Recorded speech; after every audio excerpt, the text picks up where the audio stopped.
Welcome to the PR Bunker Podcast, the war room for PR, marketing, and media strategy. Hosted by me, Don Martelli, former reporter turned PR and marketing strategist with over 20 years of experience in reputation management, media relations, and brand positioning. Each episode, I cut through the noise and get real about the challenges and opportunities in PR, marketing, and corporate communications. I sit down with innovators, disruptors, big thinkers, and challengers who are reshaping industries, breaking the rules, and making headlines. Whether it's navigating a crisis, crafting the perfect pitch, or building a brand that actually sticks, this is where strategies are built, stories come to life, and reputations are won or lost. If you're in the trenches of PR and marketing, buckle up. This is the PR Bunker. No fluff, no bullshit, no spin, just the real talk you need to lead in today's media landscape. Let's get started.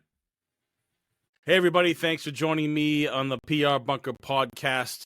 Really excited about my conversation today. Mike and I didn't know each other up until like 3 or 4 months ago, but we have a mutual friend that connected us, and we absolutely hit it off right away. And I was like, I got to have Mike on the PR Bunker podcast, just like me, veteran in the PR comm space, doing some really cool, interesting stuff with the agencies with. But Mike, thanks for joining me today. No, I'm super excited to be here. So tell my bunker friends here about yourself. Like, what do you do for work? Who do you work for? How'd you get there? Tell us your story. Man, that's a big question. So I'm Mike Adorno. I'm an SVP and partner at Hot Paper Lantern here in New York City. Hot Paper Lantern is a boutique PR agency, PR and branding agency focused in on PR, social, web work, design, social, in the manufacturing, data center, and energy space, as well as financial services and tech. One of the things that I do that's a little bit different as well is I lead a specialty group within the agency called Digital Sport by HPL. And we are focused in on using all the best aspects of our agency, but focused in on sports tech, sports data, the changing economics of college sports and NIL, as well as like streaming media and whatnot. It's really cool. It's really awesome. I love doing this at this agency for the past 7 years. And, you know, it's a passion of mine. So that's good very stuff. excited to talk about it. Well, I mean, the explosion of just the business around sports has been incredible in the last handful of years, and clearly you've been doing it for quite some bit. So, how'd you get there? Like, I mean, you didn't wake up one day and be like, "Hey, I want to do PR in sports." I mean, most people could do that as an athletic director at a college or work for a team, but like what you described at the agency level and the service you provide is just different. Like, how'd you get there? Yeah.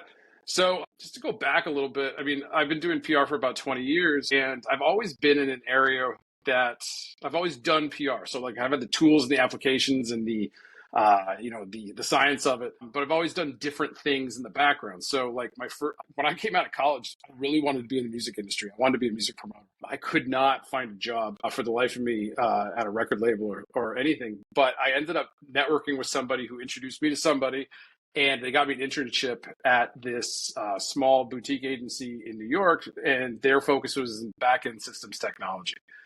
I was like, all right, well, we're going to figure this out.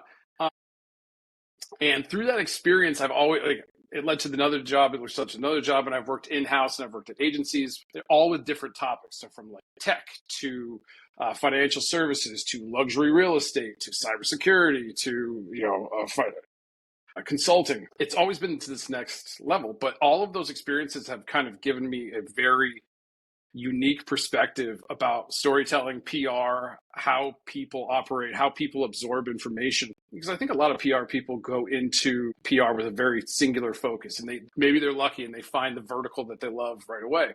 Like when I worked in real estate, those people loved real estate. And then I've worked with people in healthcare and they love healthcare. And they kind of take that track, and that's awesome. And they're able to like be super experts. I've kind of taken kind of a generalist approach, but at the end of the day, I've always loved sports. It's been a passion of mine. I rode in college. We have a share affinity for the Red Sox. And when I came to the agency that I am now, I had connections because I used to work at KPMG, and my particular agency had another Big Four consulting firm as a client, and I could kind of speak the language. And I started working on financial services, tech, consulting. And then my boss came in 2019 and said, the Supreme Court just turned down the monopoly on sports betting. And this is kind of a unique opportunity because it's a brand new market. It's a brand new area. There's not like there's agencies set up for sports betting in America. Why don't we try it? And the interesting thing was, we had this collective experience, and I walked into my boss's office that day and I said, I will do whatever it takes to get on that team. And they're like, awesome, go for it. And so from that day, we've kind of built up digital sport to be kind of this anomaly in the space, because there are there's tons of agencies that focus in on player development or players or like selling balls or jerseys or hats or whatever. And we really focus in on the B2B aspect of sports, which is different and very fascinating, because the business of sports now is expanding rapidly. I think anybody can turn on their TV or think about the fan experience from going to a game. So it's not just buying the ticket anymore. You're going to go to a game and you're going to sit there and they're going to give you maybe an AR experience on your phone where you're following around on the game. Yeah. Or your ticket is digitized to where you're getting push notifications or specific marketing that targets you. Like, hey, look, you can buy a beer during the second half and then you get 20% off on a hat because you happen to like hats or whatnot. But even if you watch TV, your fan experience is different. Soon you're going to be able to have widgets within the game that you're watching where your sports betting wallet will be lined up and you'll be able to do things really fast like that. But the business of sports and the vendors and the companies that are creating those experiences, it's not Nike, you're not seeing the shoe, but like everything that you experience from that is we have a hand in, and it's awesome to be very cool right there watching it happen. Yeah, well, it sounds like, clearly your experience, not just in sports, but elsewhere, I'd love for you to talk about the contrast, right? We talk about like fintech, technology, consumer work, whatever you've done in the past.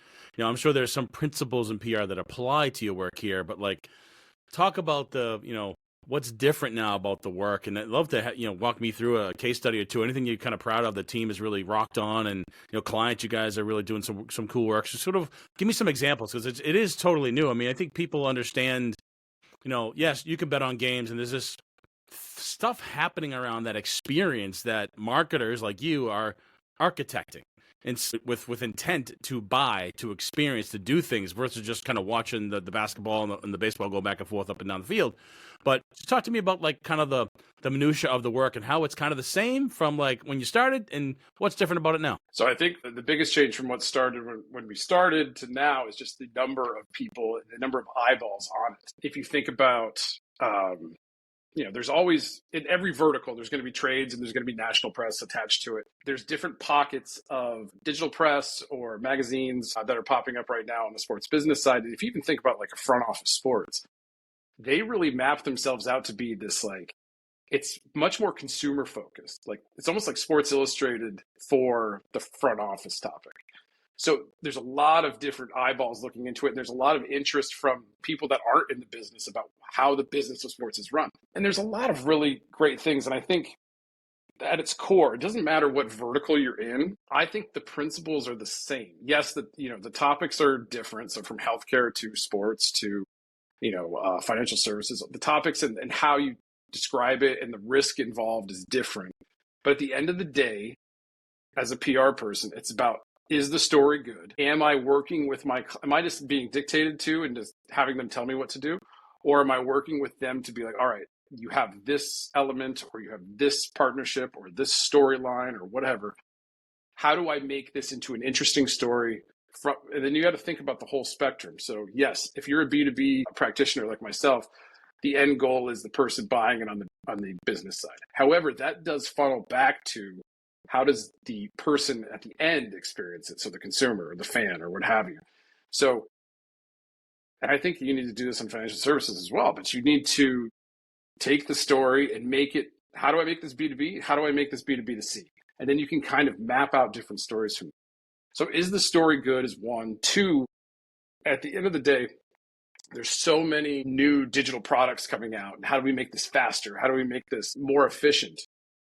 But with our jobs, no matter how much tech comes through, relationships are still the number one, number two, whatever, how you ever want to rank them.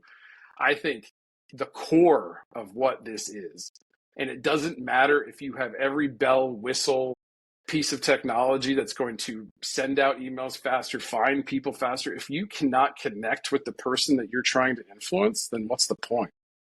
Point valid. I mean, I think when you and I first met, we talked a lot about how we got to where we are, which is never clean, always kind of messy for our PR people. And I love the sort of the talk track you had there around the individuals and the connection, because you could have a good story, but you might not have the right time or right data points. But like if you have a relationship with a reporter, you can at least have the conversation around, hey, look, Mike, I got this idea. Let's kick it around. And they're willing to have the conversation. So good stuff. It sounds like, the business is probably booming because sports is big business. And like, I'm sure teams and companies and folks that are doing stuff in the space are looking for agencies like yours to kind of help propel their reputation, drive business. But you landed in a couple spaces that I want to explore. And it's sort of around business, but less about the agency and the work, but really around networking. I'm fascinated by how people in communications and marketing get to where they are. Not a lot of us, go on to these platforms and apply for a job. It's the networking that we do that gets us here. And I'm a firm believer that everybody has their own habits around networking. I'd love to kind of get your thoughts on like how your network has helped you professionally. What are the things you do to network? And if you're talking to your 20-year-old self and be like, hey, Mike, knock, knock, knock, hey, pay attention to these things. What are the things you'd tell yourself around how to build your network? And how has it been fruitful for you professionally? So I can tell this to everybody listening. I'm not the world's greatest networker. When I got out of college, networking was like the strain on my soul. Like going to a ballroom or some sort of conference center where they give you a tag that says, hi, I'm Mike. And then you walk up to people and try to start a conversation. And then trying to find common ground very quickly just is like panic inducing. I never liked it. I always found it very uncomfortable. And so for years, I never focused in on my network the way I should have, which was wrong. I think the integration of LinkedIn is probably one of the greatest things that's happened to networking. I can't forever, I guess. You were able to go to LinkedIn and you were able to find common ground with people right away. So where you went to school, where you went to high school, the industry you're in, whether you used to work at the same company. And more often than not, people really just want to talk and they want to help other people. You'd be surprised about how many people you send a note, you're like, hey, look, hey, we went to the same college. I'm looking to grow my network. I see that we're both in sports. Love to grab 15 minutes. And most of the time, I would say 80% of the time they come back. If they respond, they're just like, yeah, let's do this. Let's grab some time. And then you spend a half hour with them, 45 minutes, and then but those points connect. And you're like, oh, we could actually collaborate and do this. So if I had to tell my 20-year-old self, or if I had to talk to a college graduate or somebody that's listening here that's probably in the same shoes as I was back then, I'm like, oh my God, going to a networking event would cripple me. No. Start out with LinkedIn. We have the ability to find those connections already. You don't need to be like, oh, hey, what are you into? And it's too awkward. And just say like, hey, look, I'd love to learn. You have a really interesting position. I'd love to grab 10 minutes of your time and, learn about what you're doing and be curious. I think something that turns a lot of people off on LinkedIn or even like direct marketing is there's so much sales. It's a lot of push. It's like, hey, look, I want this, or hey, I want to talk to you, but I want to talk to you about my stuff. And I think people need to be a little bit, when it comes to networking, be genuine and be genuine in the fact that you want to learn about somebody else to, one, connect with another person, learn about another job, but also better yourself. Because the more you know about what's happening around you, the smarter you can be and the smarter strategies that you can come back to your clients with. Yeah, I could agree with you more. I'm on this kick, and it's around that networking is broken because people have forgotten to do exactly what you described, Mike, which was, hey, Don, love the work you're doing at the PR Park. I'd love to learn more. Let's have a conversation. Great, Mike. Can we have a conversation versus, hey, Mike, love to connect with you. Here's a sheep farm in Nebraska I'd love to sell you. I'm like, what? Sheep farm? What are you talking about, bro? So I think people have forgotten. I think LinkedIn has kind of grown to this point where it's become this massive, like, control A, select all. Let's get everybody on my network. And people are forgetting to kind of do this one-on-one. It's like, even with my work through Alignable, which is really kind of LinkedIn, but for small business owners, and it's all designed around relationships. It's just about connecting with people on an authentic, honest way. And I always, when I'm sort of coaching and mentoring younger folks, I'm like, you want to do work with people that you know, that you like, and you trust, right? And it doesn't happen right away. you and I may never do business together ever, or we might do business in 3 or 4 years. I mean, there's clients I've chased for like half a decade before they signed on, but because I stayed consistent. So what are the things that you do like on a daily, weekly basis that are like, the tech people call it hacky, but like, what are the habits you have around networking that just outside of being a good dude, human, and asking good questions and having conversations like us comms people do? Like, what tools do you use? Anything that you kind of like sticky notes, a little smoke signals, whatever. What do you do to kind of have good habits around networking? I do like sticky notes. I do have like another screen behind here. I do have notes about things I need to remember, or things I need to do, habits I need to keep. I use LinkedIn religiously. But I think the other thing is, yes, I block time off in my calendar twice a week where I'm like, all right, I'm going to work on Sales Navigator for a little bit, and I'm going to try and find different opportunities to meet new people. And I always, one of the things that I think is important, and I wanted to go back to relationships for a little bit, but I think one of my credos is to be of service. I heard this Howard Stern interview years ago with, oh my gosh, Jimmy Iovine. Jimmy Iovine, who was the CEO of Interscope. He was a famous record producer, and he did beats with Dre. And Howard had a question for him where he said, what's the biggest piece of advice you could give to people? And he said, be of service. And he told a story about how he was sweeping floors at the record plant, and he was doing little odd jobs here and there, trying to learn how to be an engineer, trying to learn how to be a producer. And it was Easter Sunday, and he was at his family's house out in deep Brooklyn. And he got a call saying, hey, an artist wants to come in and do a session. The regular engineers are out. Come in. And he was like, well, I could stay at home and I'd be fine, but like, this is my time. Like, let me show value to myself. And so he goes and he starts setting things up, and John Lennon walks in. And so he goes, from that moment, he appreciated the fact that I gave up my time to be of service to him so he could jot down this idea. And then he made all of these other connections for him. So I know that's kind of it's not an apples to oranges example, but it's always kind of rung true. Yeah. And going and connecting that with networking. There's tons of people out there that are looking for work. There's people out there that are trying to find new opportunities, or there's people out there that, they've been laid off or let go and they need a soundboard, or they need somebody to read a writing sample or something. And I've been in their shoes before, and it sucks and it's soul crushing. And I've always said, like, it's better to be of service. And that's such another great networking tool that I try to do as much as possible. If I know people in those situations, my network's always open to them. I'm always open to them, and I want them to reach out and ask for help, or I'll reach out to them and ask for help. And I think that's critically important. I think people need to have that sort of vision and empathy. But one other thing I wanted to mention, going back to relationships, we were talking about being curious and being genuine in your curiosity. It goes back to media. Like, there's a whole mess of different PR people, right? And I'm a media relations guy to my core. And nothing drives me crazier than when PR people do not create relationships. And I tell my team, like, out of the gate, I would rather, my goal for you is that this person and you have a text relationship. I want you, know when they have their birthdays. Where did they go to school? How many kids do they have? When do they like to get pitches? Some people are like, hey, look, after 2:00 on Wednesday is when I read.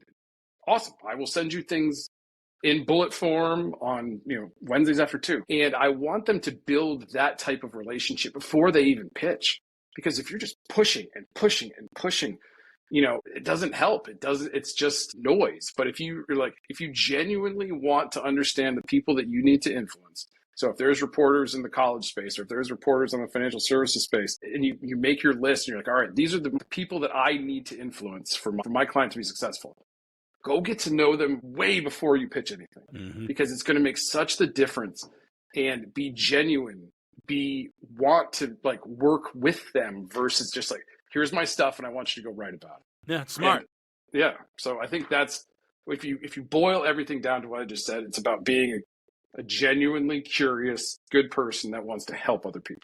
No, I mean, if you understand what this individual is covering, their habits, their interests, how to get a hold of them, when not to bug them, how they want to be pitched in any way, shape, or form. And you have news that's brief. That's, basically the headline is the subject line. And all those things matter. I mean, you're still dealing with a little bit of luck in the world doing its things and the economy, the market, global wars, you name it. There's stuff that happens. But I think the message there is, learning about the other person and what makes them tick so you can help them, right? I'll often ask reporters, like, hey, what else are you working on? Is there anything else I can help you with? Yeah, Don, I got this other story. Do you have anybody that you know that can be blah, blah, blah? And that's just networking. Hey, John, like, I don't have a client in this space, but I got a buddy of mine that runs a small private equity company who can absolutely talk about that, so on and so forth. So it's just, I'm a firm believer that networking looks like a boomerang. And you toss that out because you're helping people, it absolutely comes back. And then with reporters, as it relates to the business and comms, then reporters come to you. Hey, I'm working on the story. Who do you got? And if you become one of those short stack, business cards that they come back to on a regular basis, you're adding value, you're building relationship. And it's the same premise with like you and I, or me, us and our mutual friend, networking and providing that value. And just in an age of digital AI, always on speed, data, people forget that it's still human to human, regardless if it's a PR person and a reporter. And frankly, reporters that know that you get it, respond to your stuff because that even if they like this, hey, Don, I can't believe you pitched me this because it's still horseshit.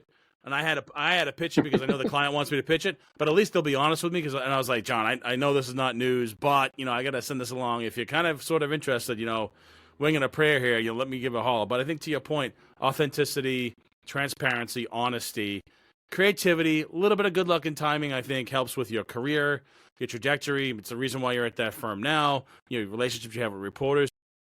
A couple questions before we wrap up. One, what's next for the agency? Clearly, you've been in the space for a little bit, still relatively in its infancy stage, right? But I know agencies that work for them. They're always thinking about the next thing, and it's not the next month; it's the next 6 to 12 to 18. What's next for you guys? Yeah, so continuing to grow, monitoring the economic situation to see how clients are adapting to what's happening out there. But I think there's a lot of opportunity. There's a lot of any dip in the market. There's companies that want to get out there and make some noise because everybody else kind of quiets down. I do know that we're really digging in on I call it the HPL side.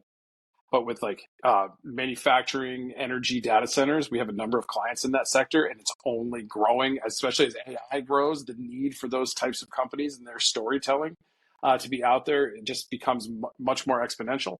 And then on the sports side, everything continues to evolve. I think I said earlier that we started with sports betting, and we looked at it. And we're like, okay, well, we can live and die by sports betting, but what we're finding is that there's this undercurrent of fan engagement.